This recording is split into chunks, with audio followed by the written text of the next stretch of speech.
Hey everybody, it's Carl Brown from guitarlessons365.com, and today we're going to take a look at a little Etude that uses a technique called Travis picking.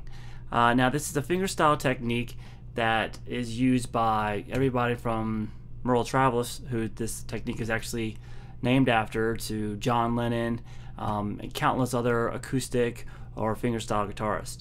So let's take a look at it here. I wrote a little thing here so you guys can practice it. We're going to start here with just your getting the actual picking pattern down. So we're going to just hold the 3rd fret on the A string and then the 5th fret on the D string. And if you can download the tab PDF that goes with this lesson, it'll be a lot easier, and this is going to be the very first measure. So we're going to start here by, the technique basically involves your thumb do a constant bass pattern doing this. Kind of just keeps the momentum just driving throughout the pattern while you move all the notes around on top of it. So we're going to start here with the thumb on the A string, and then the middle finger is going to take the high E string. You're going to hit those at the same time. Then the thumb is going to go and pluck the 4th string, so it did that maneuver, and then your index finger is going to pluck the 3rd string.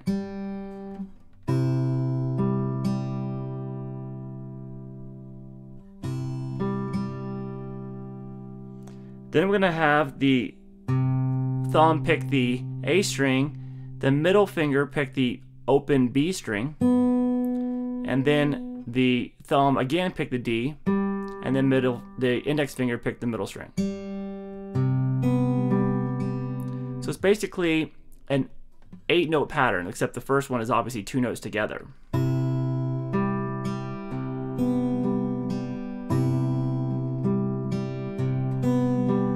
So let's just repeat that a few times.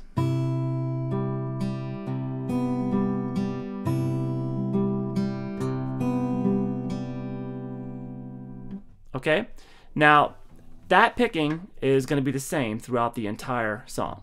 So that's why you don't see any more picking written out across in the tab. It's all going to be that same exact pattern. Okay, and depending on which, sometimes it'll just be it won't be the high E string, it won't be across about 5 strings, it'll just be 4 strings, like in this next chord, where the entire pattern is contained within 4 strings. So this next chord, it's actually an F minor chord. So I got my 3rd finger here at the 8th fret on the A, 6th fret on the D, 5th fret on the G, and then 8th fret on the B. And then do that exact same pattern, except the first note here is going to be on the B string, since that's where all the notes on the chord, the last note on the chord is. Then the pattern again, just with your pinky up 1 fret. Some of these chords got some stretches, so it's a good workout for the left hand too.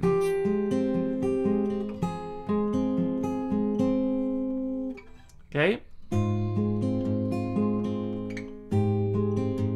So the next chord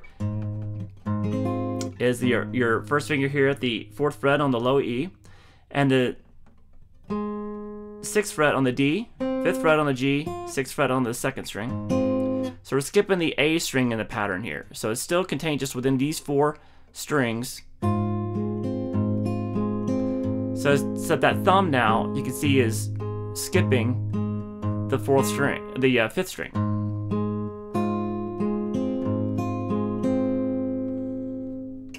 And then you raise it, so we got, then come up with your pinky up 2 frets, a little bit of a stretch, and then bring the pinky back down. Alright, so I hope you're following with the tab. It's a lot easier to follow these notes. So the great thing is you can just get all these melody lines and chords going, and it just has this driving sound and keeps everything moving by doing that same picking pattern over and over again. Now we have a C sus4 chord. That's all contained within the middle 4 strings. 3rd fret on the A, 5th fret on the B and the G, and then the 6th fret on the B string, and then move the pinky down to the 5th fret for the next chord, straight C major chord. Alright, so that's the whole first section, and you repeat that twice.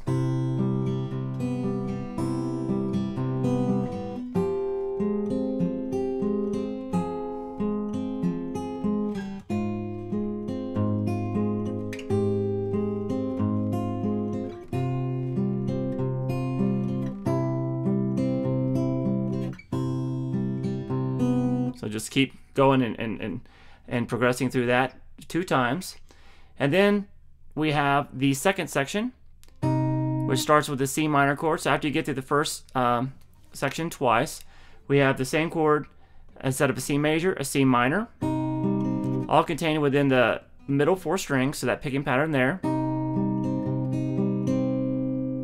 And then we're going to do what we did earlier and start the pattern now with the middle finger on the high E string, so we can get that G melody note in there. And the whole rest of the picking pattern will be the same.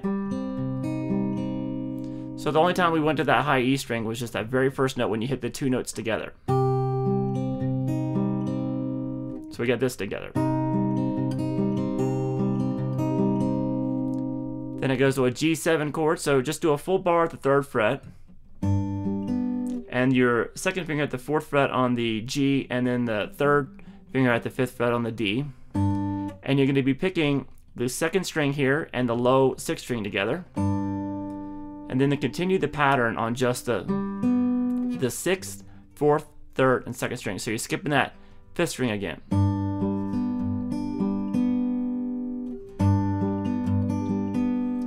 And then put your pinky at the 6th fret on the B string and pick the same pattern again. So we have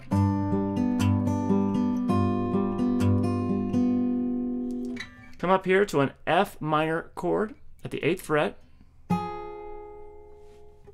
It's just the 4 middle strings again with the pattern to be contained. Then down to an E flat major chord.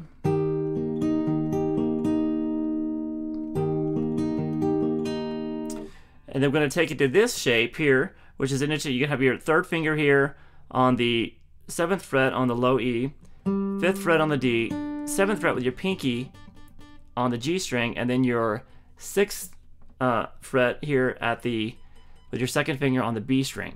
So you can be skipping the A string here again. Pick the pattern twice on that chord.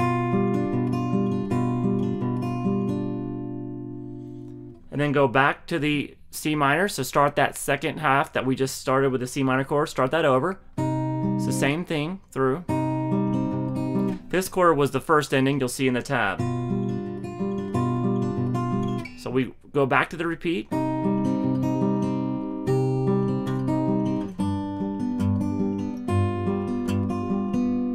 Back to that F minor, E flat major. Then scoot it up here to the 10th fret here. You're going to do a full bar, well, at least across the 5th string, to the high E with the 1st finger here. Your 13th fret here with your pinky on the B string, and your 3rd finger is going to play the 12th fret on the D string. So you're going to have this 10th fret in there on that G with the bar.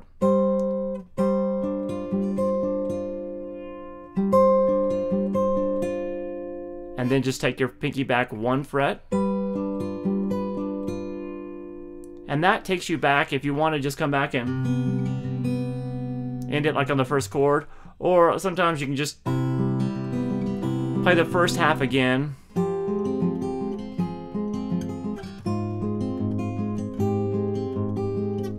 And then just kind of resolve to end the song. Alright? So I would say just keep going through these patterns. It's they're repetitive, and that's the idea. And give you something to practice that's not boring for your left hand either. And it's a really interesting technique. And then try working out your own melodic ideas. And building chord structures on them. And just all you need is a 4-string chord structure, because that's what this pattern will work across. Have a top melody note and have the harmony underneath it. And it's a really fun way of writing some instrumental or accompaniment type fingerstyle parts. All right, I hope you guys enjoyed this lesson. I'll see you guys again soon. Bye-bye.